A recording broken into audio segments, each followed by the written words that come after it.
America के साथ भारत के रिश्तों की तल्खी का फायदा क्या पाकिस्तान उठा पाएगा? देखिए, अमेरिका के टेक्सास में 2019 में हाउडी मोदी कार्यक्रम में डोनाल्ड ट्रंप को लेकर प्रधानमंत्री नरेंद्र मोदी ने अब की बार ट्रंप सरकार का नारा दिया था। अगले साल जब ट्रंप भारत आए तो अहमदाबाद में उनके स्वागत में नमस्ते ट्रंप कार्यक्रम का भी आयोजित किया गया। एक्सपर्ट्स ने इसे दो नेताओं के बीच गर्मजोशी वाले रिश्तों के तौर पर देखा। साल 2024 में प्रधानमंत्री मोदी फिर से सत्ता में आए, उधर ट्रंप ने भी सत्ता में वापसी की। मीडिया में फिर दोनों नेताओं के रिश्तों के लेंस से भारत अमेरिका संबंधों को देखा जाने लगा। लेकिन पिछले लगभग 6 महीनों में ऐसा लगा कि दोनों नेताओं के बीच रिश्ते पहले जैसे नहीं रहे हैं। ट्रंप ने राष्ट्रपति बनने के बाद इस बार कई देशों पर टैरिफ यानी कि व्यापार शुल्क लगाने की घोषणा कर दी। ट्रंप का कहना है कि अमेरिकी बाजार में बाकी देशों से सामान सस्ते दामों पर आता है, जबकि अमेरिकी सामानों पर दूसरे देश ज्यादा शुल्क लगाते हैं, ज्यादा टैक्स लगाते हैं। हालांकि टैरिफ की घोषणा के बाद ट्रंप ने ट्रेड ट्रीटी व्यापार समझौते पर बात करने के लिए इन देशों को 90 दिनों की छूट दी है, यानी लगभग 3 महीने की छूट दी गई है। लेकिन 30 जुलाई को ट्रंप ने भारत पर 25% टैरिफ लगाने की घोषणा कर दी। इसके अलावा ट्रंप ने रूस से तेल खरीदने पर पेनाल्टी लगाने की भी बात कही है। भारत पर टैरिफ लगाने की घोषणा के कुछ ही देर बाद अमेरिका ने पाकिस्तान से एक समझौता भी कर लिया। अब अमेरिका ने पाकिस्तान के साथ वहां के तेल भंडारों को विकसित करने की बात कही है। दोनों देशों के बीच व्यापार समझौते भी हो चुके हैं। भारत अमेरिका समझौतों के साथ ही भारत के व्यापारिक रिश्तों पर सवाल उठ रहे हैं। रशिया से भारत के जो एनर्जी रिलेशंस हैं, ऊर्जा रिश्ते हैं, वो कितने इंपॉर्टेंट है? व्यापार शुल्क भारत के लिए कितना सीरियस है? भारत क्या राह अपना सकता है? अब प्रधानमंत्री मोदी की छवि पर इसका क्या असर होने वाला है? पाकिस्तान और अमेरिका के बीच हुआ तेल भंडार से जुड़ा समझौता भारत के लिए कितना मायने रखता है और भारत अमेरिका के बीच रिश्तों की इस दिशा को कैसे देखा जाना चाहिए? जब एक्सपर्ट से हमने बात की, सवाल किए, तो कई सवालों पर हमें जवाब मिले। और चर्चा में Indian council for research on international economic relations की विजिटिंग प्रोफेसर शॉन रे से भी बातचीत हुई, जो कि हिंदू बिजनेस लाइन की रेजिडेंट एडिटर भी हैं। और जब इन तमाम एक्सपर्ट से बातचीत की गई तो जानकारी क्या मिली? देखिए, कंक्लूजन ये मिला कि भारत पर 25% टैरिफ का असर क्या रहेगा, इस पर बात हुई। तो पता ये चला कि अमेरिका की ओर से भारत पर लगाए गए टैरिफ और इसके असर पर प्रोफेसर शॉन रे का ये मानना है कि इसे दो तरह से अलग अलग करके देखा जाना चाहिए। पहला short term, long term. Short term फायदे क्या होंगे, लॉन्ग टर्म फायदे क्या होंगे? देखिए, प्रोफेसर शॉ ये कहते हैं कि शॉर्ट टर्म में निश्चित तौर पर एक्सपोर्ट कम होगा, जाहिर है, और जो निर्यातक हैं, जो एक्सपोर्टर्स हैं, उनकी आमदनी भी कम होगी। शुल्क के साथ हमारा प्राइस बढ़ेगा और इसके साथ ही थोड़ी सी अनिश्चितता भी है, क्योंकि जो व्यापार समझौता होने वाला था वो अभी तक हुआ नहीं है। वो कहते हैं कि लॉन्ग टर्म इंपैक्ट ज्यादा अहम है, क्योंकि अगर ये शुल्क 1 साल से ज्यादा का समय तक रहे तो सप्लाई चेन में बदलाव आ सकता है और भारत को डाइवर्सिफिकेशन करना होगा। प्रोफेसर रे का मानना है कि शॉर्ट टर्म में अमेरिकी टैरिफ का सबसे ज्यादा असर कपड़े, दवाइयां, ऑटो पार्ट्स, झींगे, इंजीनियरिंग गुड्स जैसे उत्पादों पर पड़ेगा। मोदी ट्रंप रिश्तों का व्यापार समझौते पर क्या असर पड़ने वाला है? भारत अमेरिका रिश्तों पर जब बात होती है तो हाल के समय में इसे दोनों देशों के नेताओं के बीच में व्यक्तिगत रिश्तों के चश्मे से देखा जा रहा है। लेकिन बीते कुछ समय ऐसा बहुत कुछ हुआ है जिसे भारत अमेरिका के बीच अच्छे रिश्तों के तौर पर नहीं देखा गया। तो क्या भारत सरकार के लिए ये एक झटका है या इसे सामान्य नजरिए से देखा जाना चाहिए? आगे जब एक्सपर्ट से हमने बात की तो एक्सपर्ट्स का यह मानना है कि हाल में जो कुछ भी हुआ है उसे सरकार की काफी फजीहत हुई है। वो ये कहते हैं कि जिस तरीके से डोनाल्ड ट्रंप ने पाकिस्तान के साथ हमारी लड़ाई के दौरान ऐलान किया कि सीज फायर उन्होंने कराया है, इसके बाद बार बार उन्होंने ये बात कही कि इस पर प्रधानमंत्री को संसद में क्लैरिफिकेशन देना पड़ेगा। विपक्ष ने सवाल उठाया कि हमारे द्विपक्षीय मामलों में अमेरिका के दखल को आपने कैसे अनुमति दे दी? तो बीजेपी, जो कि खास तौर पर रक्षा मामलों में हमेशा हार्ड लाइन लेती है, वो थोड़ा सा बैकफुट पर जरूर नजर आई थी व्यापार समझौते पर। और आगे एक्सपर्ट्स ये कहते हैं कि मोदी और ट्रंप दोनों ही नेता प्रोसेस ड्रिवन नहीं है। प्रधानमंत्री जब काम करते हैं तो उसमें विदेश मंत्रालय, वाणिज्य मंत्रालय का बहुत दखल होता है, और खासतौर पर व्यापार समझौते, जो कि बहुत जटिल चीज है, उसमें मोदी के रिश्ते अगर ट्रंप के साथ अच्छे हैं तो भी किया नहीं जा सकता कुछ। वो कहती हैं कि क्योंकि अमेरिका जो चीजें हिंदुस्तान से चाहता है वे हिंदुस्तान दे नहीं सकता। ट्रंप चाहते हैं कि हमारा कृषि क्षेत्र खोल दिया जाए, हमारा डेयरी सेक्टर खोल दिया जाए। ये ऐसी चीजें हैं जो हिंदुस्तान कर ही नहीं सकता। इसमें अगर सरकार चाहे भी तो वो सहमति नहीं दे सकती। आगे एक्सपर्ट्स ये कहते हैं कि मोदी ने ट्रंप के लिए इतने बड़े कार्यक्रम किए, अब की बार ट्रंप सरकार कहा, उनको इतना मान दिया, तो ट्रंप को लगा कि हिंदुस्तान के साथ डील करना बहुत आसान बात होगी। एक्सपर्ट्स आगे ये भी कहते हैं कि ट्रंप ने जिस तरह से भारत पर टैरिफ लगाया और रूस से तेल और रक्षा सामग्री खरीदने पर पेनल्टी लगाई है, वो एक तरह से हमारी संप्रभुता पर हमला है। कोई बाहर का देश हमें कैसे बता सकता है कि हमें कहां से क्या चीज खरीदनी चाहिए? पिछले कुछ समय में ट्रंप भारत अमेरिका रिश्तों में टैरिफ और ट्रेड डील की बात कर रहे हैं। इसे अगर भारत के हितों को ध्यान में रखते हुए देखें तो क्या ट्रंप वाकई में ट्रेड की बात कर रहे हैं या भारत के रशिया और चीन के साथ जो संबंध है उस पर निशाना साधा गया है? इस पर एक्सपर्ट्स आगे और बात करते हैं और कहते हैं कि रूस से तेल खरीदने पर भारत पर जो पेनाल्टी लगी है उसका कहीं पर कोई जिक्र नहीं है।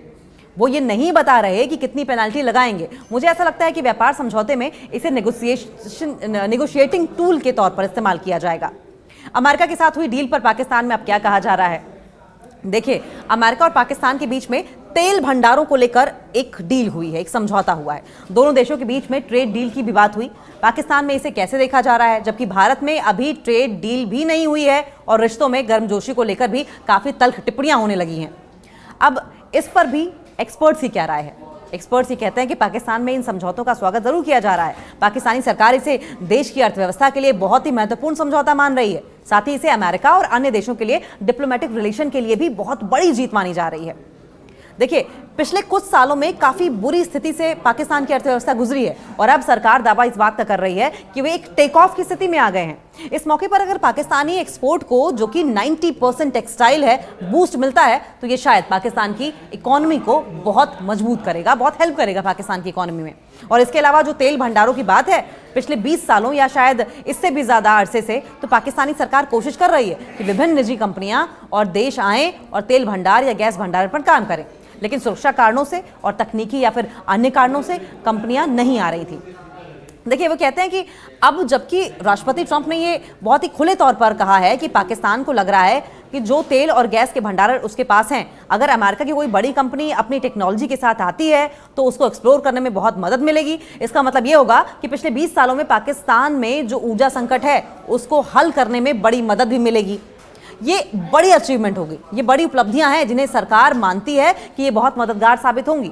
इसके अलावा पाकिस्तानी सरकार इसे अपनी राजनीतिक और कूटनीतिक जीत के तौर पर भी पेश कर रही है, क्योंकि भारत पर ज्यादा टैरिफ लगा है। इसके अलावा भारत को लेकर ट्रंप जो भाषा का इस्तेमाल कर रहे हैं उसे भी पाकिस्तानी सरकार अपनी जीत बता रही है। वो बताते हैं कि पाकिस्तान में बहुत सीधे तौर पर कहा जा रहा है कि वॉर जीतने के बाद अब पाकिस्तान ने भारत को डिप्लोमेटिक फ्रंट पर बहुत बड़ी शिकस्त दे दी है। अब सवाल ये कि क्या पाकिस्तान के पास बड़े तेल के भंडार हैं? देखिए, अमेरिका पाकिस्तान के तेल भंडार को लेकर हुई डील पर इंडिपेंडेंट एनर्जी पॉलिसी इंस्टीट्यूट के चेयरमैन नरेंद्र तनेजा जी से जब न्यूज़ 18 ने बात की तब पता चला कि इस समझौते की सारी चीजें अभी तक सामने नहीं आई हैं। जब तक सामने नहीं आ जाती तब तक इसे डील करार नहीं देना चाहिए। वो ये कहते हैं कि अमेरिका में सरकारी तेल कंपनियां नहीं होती हैं, वहां पर सारी कंपनियां प्राइवेट हैं। तो किस कंपनी ने डील की है और कब की है, कोई जानकारी नहीं। जहां तक जानकारी है तो किसी कंपनी ने कोई डील नहीं की है। अमेरिकी राष्ट्रपति कहेंगे और कंपनियां पाकिस्तान आ जाएंगी, ऐसा अमेरिका में होता नहीं है। बहुत बड़ी बड़ी कंपनियां हैं। अमेरिकी सरकार अपने इरादे जाहिर कर सकती है कि पाकिस्तान जाकर काम करेंगे, लेकिन कंपनियां तभी जाएंगी जब उन्हें पहले से सुरक्षा हो। यानी कि ये बहुत क्लियर है कि अमेरिकी सरकार और कंपनियां दो अलग अलग एंटिटीज हैं। जरूरी नहीं कि अमेरिकी सरकार चाहे तो कंपनियां उठकर पाकिस्तान चली जाएं। कंपनियां इस बात को इंश्योर करेंगी, इस बात को पुख्ता करेंगी कि पाकिस्तान में उनकी सेफ्टी सिक्योरिटी है भी या नहीं है। और दूसरी बात यह है कि तेल के भंडार कहां मिले हैं। ट्रंप ने कहा कि बड़े तेल के भंडार हैं, तो ये कहां हैं और कितने बड़े हैं?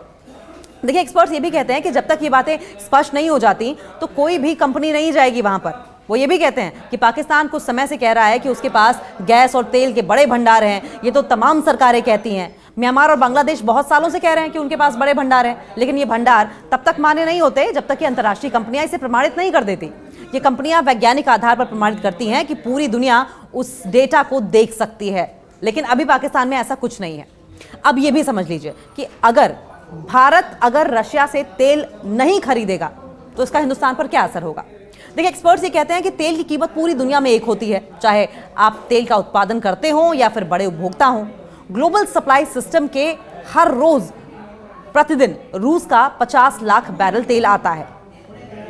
सप्लाई सिस्टम में आने के बाद तेल की कोई राष्ट्रीयता नहीं होती। ट्रंप 50 लाख बैरल तेल का टारगेट करते हैं और कहते हैं कि भारत भी इसे ना खरीदे, चाइना भी इसे ना खरीदे। हालांकि नेटो का सदस्य तुर्की भी इसे खरीदता है और यूरोपीय संघ के तमाम सदस्य रशिया से तेल खरीदते हैं। मान लेते हैं कि भारत, चाइना या फिर कोई अन्य देश तेल नहीं खरीदते हैं, तो 50 लाख बैरल तेल ग्लोबल सप्लाई सिस्टम से गायब हो जाएगा। इसका नतीजा ये होगा कि तेल की कीमतें तुरंत ऊपर चली जाएंगी। देखिए, एक्सपर्ट्स ये भी कह रहे हैं कि तेल की कीमतों का असर पूरी दुनिया की इकोनॉमी पर पड़ेगा। वो ये कहते हैं कि दुनिया का सबसे बड़ा तेल का उपभोक्ता अमेरिका है और ऐसी स्थिति में तेल की कीमतें बढ़ेंगी, अमेरिकी अर्थव्यवस्था को चोट पहुंचेगी, भारत की अर्थव्यवस्था को भी चोट पहुंचेगी। दरअसल पूरी ग्लोबल इकोनॉमी को चोट पहुंचेगी। एक्सपर्ट्स का ये कहना है कि भारत पहले रशिया से केवल 2% तेल खरीदता था। आज के समय में रशिया से तेल इसलिए खरीदा जा रहा है क्योंकि रशिया अच्छा डिस्काउंट देता है। एक्सपर्ट्स ये भी कहते हैं कि अमेरिका दुनिया का सबसे बड़ा तेल का उत्पादक है। अगर अमेरिका ऐसा डिस्काउंट भारत को देने लगा तो भारत की कंपनियां वहां से तेल खरीदने लगेंगी। भारत अमेरिका रिश्तों में ट्रंप का क्या असर है? देखिए, प्रधानमंत्री मोदी की डिप्लोमेसी, उनका व्यक्तित्व और उनसे जुड़ी हुई जो बातें बताई जाती हैं, अब भारत अमेरिका संबंधों में विश्लेषक, एक्सपर्ट्स तल्खी की बात कह रहे हैं और ये भी बातें हो रही हैं कि अगर इंस्टीट्यूशनल डिप्लोमेसी होती तो अलग होती। अंतर्राष्ट्रीय स्तर पर इसे कैसे देखा जा रहा है?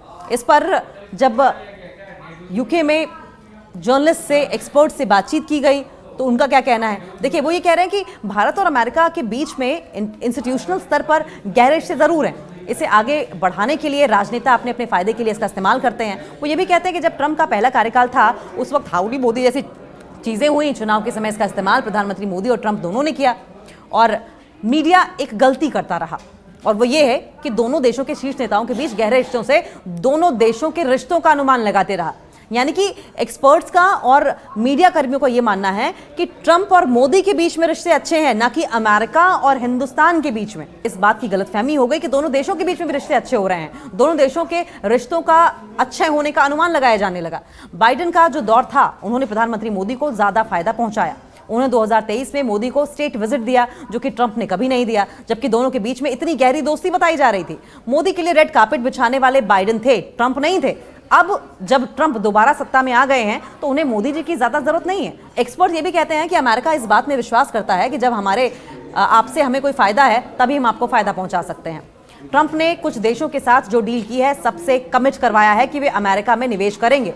ट्रंप को भारत से कुछ भी नहीं मिल रहा है। व्यक्तिगत स्तर पर अगर देखें तो दोनों देशों के रिश्तों में ट्रंप बाधा पहुंचा रहे हैं। वो ये कहते हैं कि ये हो सकता है कि कुछ महीनों के लिए भारत को दिक्कत आए। अभी ट्रंप के 3.5 साल बाकी हैं। मुझे ऐसा लगता है कि अभी पीएम मोदी सोच रहे होंगे कि ये समय हम निकाल दे, इसके लिए सब्र चाहिए। कई लोग ये भी मान रहे हैं कि ये जो दौर चल रहा है, इसे खत्म होने के बाद दोनों देशों के बीच में रिश्ते सामान्य हो जाएंगे और गहरे भी हो सकता है हो जाएं। तो सवाल ये भी है कि अब तक कोई नहीं हुई डील और भारत के पास आखिर अब ऑप्शन क्या है? भारत के पास विकल्प क्या है? क्योंकि डील तो हुई नहीं है, ऑप्शन क्या है? भारत में कई नेता ये भी कह रहे हैं कि इस पूरे मामले में, इस पूरे प्रकरण में भारत को एक स्ट्रिंजेंट एक्शन, एक कड़ा रुख अपनाना चाहिए, क्योंकि डिप्लोमेटिक, इंटरनेशनल अगर रिलेशंस की बात करें और व्यापारिक संबंधों की बात करें तो भारत वास्तव में पुशबैक कर सकता है। सवाल ये क्या पुशबैक कर सकता है? इस पर एक्सपर्ट्स का ये मानना है कि भारत को अभी कोई पुशबैक नहीं करना चाहिए। एक्सपर्ट्स ये कह रहे हैं कि अमेरिका चाहता है कि कृषि और डेयरी क्षेत्र भारत खोल दे।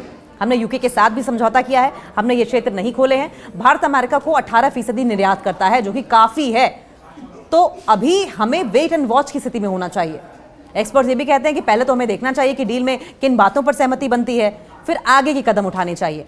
भारत अमेरिका व्यापार समझौते पर हो रही देरी पर एक्सपर्ट्स ये भी कहते हैं कि ऐसे समझौते पर काफी लंबे वक्त तक बातचीत होती है। ये भी बताते हैं कि यूके के साथ हमने 3 साल तक बात की और उसके बाद जाकर समझौता किया है, यानी कि अमेरिका के साथ भी टाइम लेना चाहिए।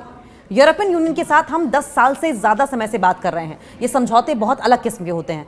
कुछ सामान आप निर्यात करना चाहते हैं, कुछ हम करना चाहते हैं। डील ना हो पाने का कारण है कि दोनों पक्षों की मांगें पूरी नहीं हो पा रही हैं। उनकी भी कुछ घरेलू मजबूरियां हैं और हमारी भी। देखिए, पिछले कुछ सालों से ये भी कहा जा रहा है कि भारत ने बिल्कुल ही न्यूट्रल रुख अपनाया हुआ है और वो अपना न्यूट्रल रुख अपनाए हुए चलता चला जा रहा है। खासतौर पर रशिया और चीन के संदर्भ में मौजूदा ट्रंप प्रशासन को ये बिल्कुल भी अच्छा नहीं लग रहा है कि वो बिल्कुल न्यूट्रल स्टैंड के साथ इंडिया चल रहा है। तो क्या ट्रेड के बहाने भारत पर निशाना साधा जा रहा है? देखिए, एक्सपर्ट्स ये कह रहे हैं कि जब बाइडेन थे तब भी भारत के ऊपर दबाव था कि रूस की निंदा करे। अमेरिका ही नहीं, पश्चिम के सभी देश भारत से इस बात के लिए मायूस हैं कि भारत ने रशिया की निंदा नहीं की, बल्कि भारत के साथ रशिया के रिश्ते और भी गहरे होते जा रहे हैं। रशिया से सस्ते दामों पर भारत का तेल खरीदना भी उन्हें पसंद नहीं आ रहा है। एक्सपर्ट्स का मानना है कि पश्चिमी देशों में भारत से नाराजगी है। उनका मानना है कि अगर भारत रशिया की निंदा नहीं करता है और यूक्रेन के साथ नहीं है तो इसका मतलब है कि भारत न्यूट्रल नहीं है। एक्सपर्ट्स कहते हैं कि ट्रंप रशिया और पुतिन की तारीफ कर रहे थे। वेस्टर्न कंट्रीज परेशान थी कि ये क्या हो रहा है। अब पुतिन से ट्रंप मायूस हैं क्योंकि वो सीज फायर करना चाहते थे और वो हो नहीं पाया। एक्सपर्ट्स ये कह रहे हैं कि ट्रंप चाह रहे हैं कि भारत भी पुतिन पर दबाव डालें। वो कहते हैं कि अगर रशिया और यूक्रेन के बीच में सीज फायर हो जाता है तो ट्रंप फिर से पुतिन की तारीफ करने लगेंगे और भारत के साथ अगर रशिया के अच्छे संबंध बरकरार हैं तो उन्हें कोई फर्क नहीं पड़ेगा। लेकिन जो दूसरे यूरोपीय देश हैं वे बिल्कुल न्यूट्रल हैं। वे शुरू से कहते ही चले आ रहे हैं कि भारत का ये रवैया जो है वो सही नहीं है। एक्सपर्ट्स ये भी मानते हैं कि इंटरनेशनल लेवल पर भारत का कद थोड़ा कम जरूर होता हुआ दिखाई दे रहा है। खासकर पिछले 2 साल में लग रहा था कि भारत अंतर्राष्ट्रीय स्तर पर उठ रहा है, उसमें भारत का कद थोड़ा छोटा कंपैरेटिवली जो बातें हो रही थी उसके हुआ है। पाकिस्तान के साथ स्ट्रगल या संघर्ष में भी ये देखा गया कि भारत के पक्ष में अगर हम वेस्टर्न कंट्रीज की बात करें तो सीधे तौर पर कोई नहीं आया था। इससे भारत को मायूसी जरूर हुई थी।